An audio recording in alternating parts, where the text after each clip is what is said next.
महाराष्ट्राचे मुख्यमंत्री आदरणीय देवेंद्र फडणवीस साहेबांनी 100 दिवसाचा त्यांचा पूर्ण कार्यक्रम उरकलेला आहे।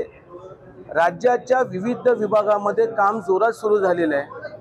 त्यांचा कार्यकर्ता म्हणून आमची पण जबाबदारी आहे की आमच्याकडे अण्णासाहेब पाटील आर्थिक विकास महामंडळाच्या माध्यमातून लाभार्थ्यांच्या अडीअडचणी दूर करणे आणि आज पांडुरंगाचं दर्शन घेऊन या पूर्ण महाराष्ट्राचा पहिला दौरा जनता दरबार आम्ही पंढरपूरमधून या ठिकाणी सुरू करत आहे। या दौऱ्याच्या माध्यमातून ज्या लाभार्थ्यांचे एलवायची प्रकरण आहेत, व्याज परतावण्याची प्रकरण आहेत, बँक कर्ज देत नाही, बँकेमध्ये महामंडळाकडनं काही केसेस होल्डवरती ठेवलेले आहेत आणि मोठ्या प्रमाणामध्ये ई सेवा केंद्राकडनं किंवा एजंटकडनं लुबाडली जातात, हे सगळी प्रकरणं आम्ही त्या ठिकाणी समजून घेऊन त्यांची आम्ही त्वरित जी प्रकरणं आम्हाला त्वरित निकालीस काढता येतात ती आम्ही काढू। जी प्रकरणं बँकेची चर्चा करायची असेल तर त्याची आम्ही संपूर्ण माहिती घेऊन बँकेशी संवाद साधून त्यांना कर्ज मिळवून देण्यासाठी आम्ही त्वरित पावलं उचलणार आहोत।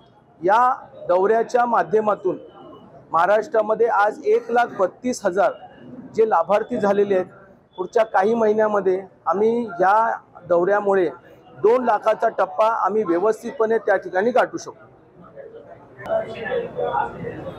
आज पंढरपूर, माळशिरस, सांगोला, मंगळवेढा या 4 तालुक्याच्या लोकांकडनं खूप चांगला प्रतिसाद आहे। सकाळी 10:30 पावणे 11 पासून आम्ही ही चर्चा सुरू केलेली आहे, म्हणजे आजची चर्चा चालू आहे आमची आणि याच्यामध्ये प्रत्यक्षात लोकांची कामं होतात, अधिकारी वर्ग आहे, समोरासमोर त्या ठिकाणी त्यांची कामं करतो।